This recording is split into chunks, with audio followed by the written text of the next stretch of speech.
case has been proven. There's good medical science to back that. It's not something that we enjoy doing, and it's something that's stressful for all of us. But we hope to slow down the increase of cases. It's going to be with us for a while, and we realize that. But we're doing appropriate things here in Brazoria County to help us deal with it. I also wanted to reassure everyone that currently our hospitals are well prepared in Brazoria County. We have beds that are available, and we'll continue to keep a close watch on that situation. And that was the main issues I wanted to reassure folks on. Remembering for most of us, it's an infection that our bodies can handle and can deal with. We're most concerned, of course, about folks with other health issues. You've seen it all over the internet and TV. People with comorbid issues that get the virus are at a much higher risk. So we are doing our best to be prepared, and some of the things that Judge Sylvester will be talking about are going to help us get through these next couple of months. And with that, I'll turn the podium back over to the judge. Thank you, Dr. Rogers. Sharon, are we live on?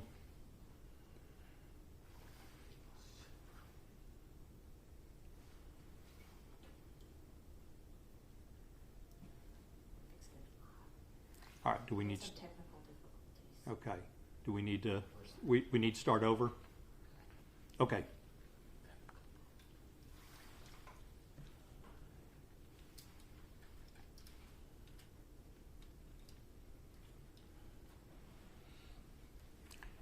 All right. Thank you, Dr. Rogers.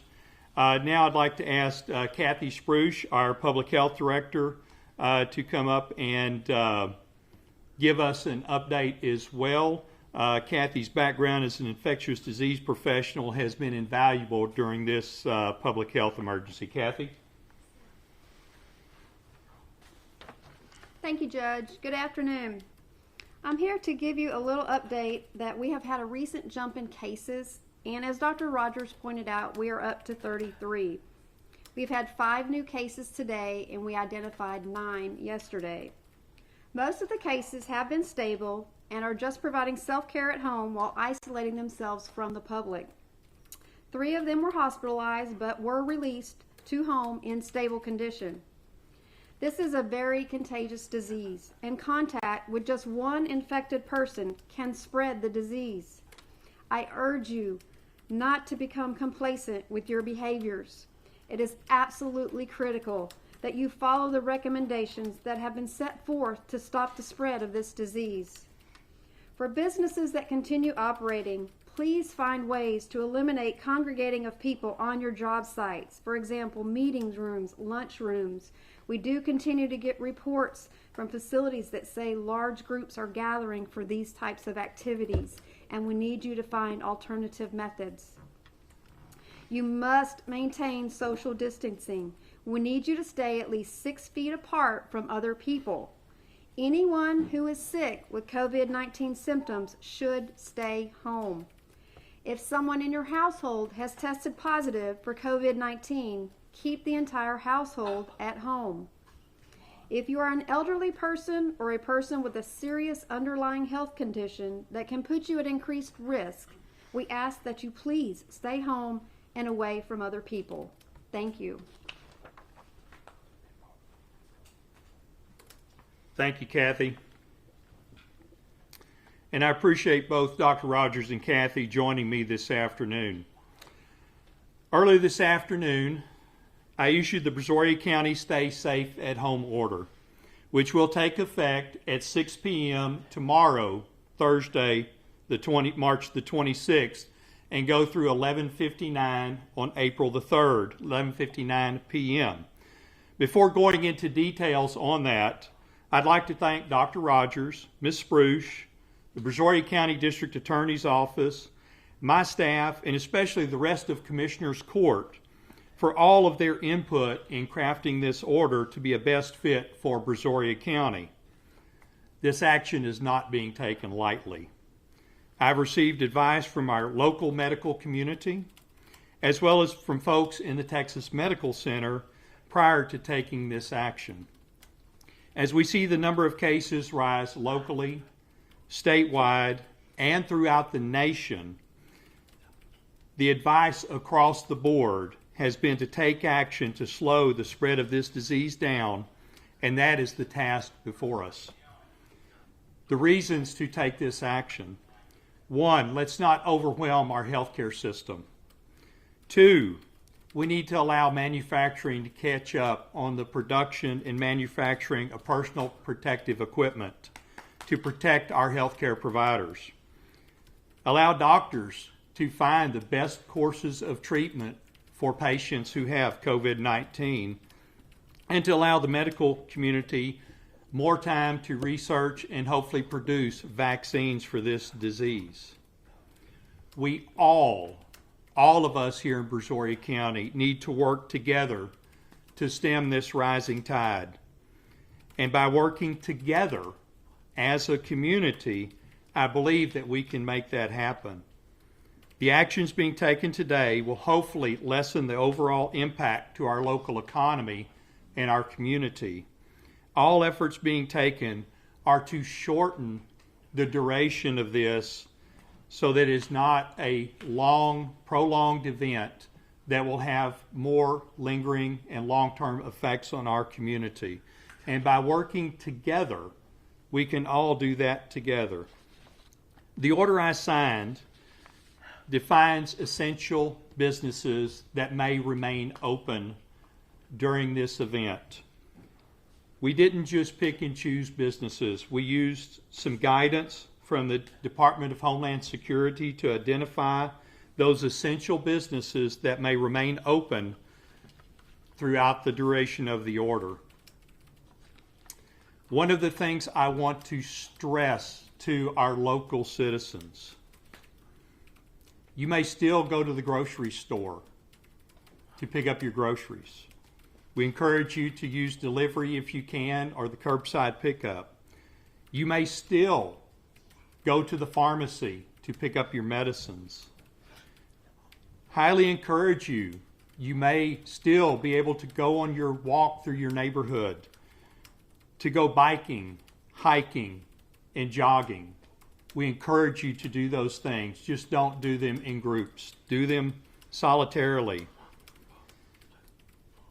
You may still go to your favorite restaurant for takeout or drive-through.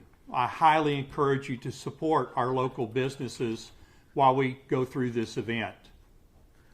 You may still go and see an elderly person from your church or family member to run their errands, to pick up their groceries, their medicines, and check in on them. We just ask you to do it safely per the CDC guidelines with social distancing. The list of businesses, and the public reference guide we're going to be issuing for businesses and other organizations Mrs. Spruce touched on. We ask you to make sure that as you continue to operate your essential business, that you do it in a smart way to curb the spread of this disease. I want to touch base on some of the businesses that we've identified as being non-essential during a public health emergency. And these businesses, in normal times, you are absolutely essential to us in this community, but during a public health emergency that has been issued, these are the businesses that will not remain open. Barbershops, nail salons, and hair salons. Spas, massage parlors, tanning salons, estheticians, and related personal care businesses. Commercial amusement and entertainment establishments such as theaters or bowling alleys. Gyms, fitness classes, and yoga and personal training facilities. Tattoo and piercing parlors. Residential meeting spaces and event centers. Hotel meeting spaces and ballrooms. And outdoor plazas and markets. Those are the non-essential businesses that will not be able to remain open. We will be issuing this document as well as several others that will come out on our Facebook page, all of our social media, as well as our Brazoria County website. We will be posting all of these issues out, or these lists out there, so that folks can hopefully understand where we are at this time and what the order contains. So I'm going to ask you, Brazoria County, please come together as we've had over the last 5 years, as we have faced flooding and Hurricane Harvey. We've all come together great as a community to lift one another up. And I'm going to ask you at this point in time to come together and let us all work together to help stem the tide of the spread of COVID-19. And with you working with us, we can make that happen so that we can get back to normal as quickly as possible. So please continue to follow us on all of our social media and our website. We'll continue to push out information as quick as we can get it. And we encourage you to please observe this order and do everything you can to help stem the tide on this. So thank you, Brazoria County.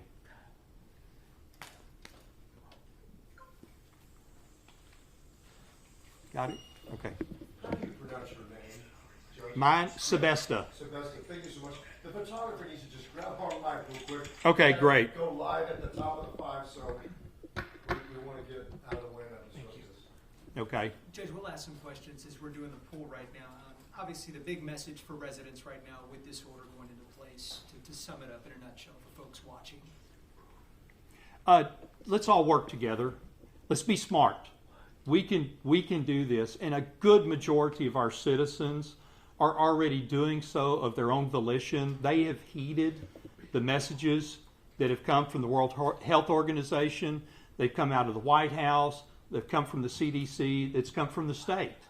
We're issuing the same information: social distancing, good hygiene, being smart. And a good majority of our citizens are doing that. We just have some that are not. And we just need to get everybody on the same page on that. That is the main thing here, is let's take the advice of our medical professionals and let's get the spread of this disease, let's slow it down. For folks who aren't paying attention to that order, how will that be enforced? Will citations be issued, or what do we think? That will be up to our law enforcement community. They will be taking care of that. They'll be working with our district attorney's office on how that's going to be done. In terms of testing sites, we know that there are a couple of testing sites set up, but do we have any free testing sites? And if not, when will that be coming online for folks here in Brazoria County? We have a list of testing sites that we continue to push out. Our hospitals are testing. And I'm going to turn it over to Kathy to answer that, because she's got a better handle. I know there's a lot of private testing that's going on, but she's going to have a better list. I do not have that list in front of me. Yeah, so actually we do have a list on our website. Some of the emergency rooms have been contacting us lately to change that scenario because they're getting overwhelmed with people coming in for testing. To my knowledge, they're not officially free, but those that are coordinated through us, through the Department of State Health Services, there is no charge to the individual. However, if you go through a commercial lab, I think they are maybe billing your insurance, but I've heard there's no co-pays and no deductibles. So as more tests available, we may have more testing sites, but the ones that we're aware of are posted on our website right now. Gotcha, but none for the general public to know that this place is free right now, or anything like that. Because I think there may be some confusion with some of the residents right now, concerned with we need something free testing right now, but we don't know of any specifically. Correct. I don't know what the individual ERs, urgent cares are doing as far as billing. That's a question for them. I just know that if they go through us, there is no charge. So, yeah. You touched on the hospital situation right now. How does it stand right now? Not overwhelmed in Brazoria County? How is the staffing situations and the bed situations? Because we know that's been a little bit of a problem maybe in some of the surrounding counties. Right. Well, that is technically a question for the hospital associations, but what I've heard as of today, I don't think they're overwhelmed with patient census. I do know that there is a national nursing shortage, and so staffing, I'm sure, is an issue for them as they deal with an influx of patients. And I don't know about the medications. One of the things I can touch on in Brazoria County, we have a total of 425 hospital beds, a total of which earlier last week, 325 were staffed. That is the total number of beds in this county. So it is really concerning that we stop the spread of this disease before we fill all of our beds up. And those are the number of beds that are also for maternity, which those aren't being rescheduled. So anybody that has serious complications of any other disease out there, those are their beds as well. So we don't have a lot of beds in Brazoria County. And we know that there's 33 folks who are infected right now. We do understand that there's one who has recovered at this point. That is correct. One that has gone through all the protocols, symptom-free for the right amount of time, and is good, which is great news. Exactly. And speaking on that, male, female, and the age range for that individual. I know it's male, but I can't at this time remember the age. Okay. But fully recovered, Yes. which is good news. I think Yes. it was in Yes. his 50s, I believe. Yeah, it's 50s. Okay. I think that's about the list of questions that I have. Okay. A bunch of them coming in to me. I don't know if you have anything else you can think of. And like you said, you all aren't taking this order lightly. I mean, this is something to keep the community safe. Absolutely. This is, our jobs are public safety, health, and welfare. That is the number one thing on my job list, is the safety of the citizens of Brazoria County.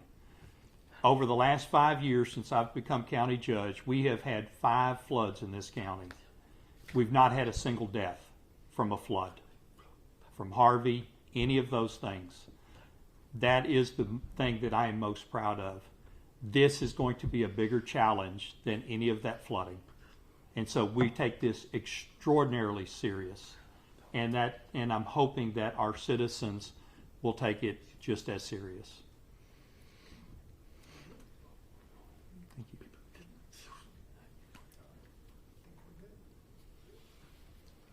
you. Good? Yes, sir. Thank you. Appreciate it. And let me get the spelling of the names once more. If y'all don't mind, just, Oh, you'll fail on hers. I didn't. You're gonna fail. What was it? I'll ask rather than guess. No, you tell him your name. Let him guess at spelling it. So I'm the C one. Everyone in the whole UCAS system had to fill out a thing Monday and Tuesday describing their availabilities and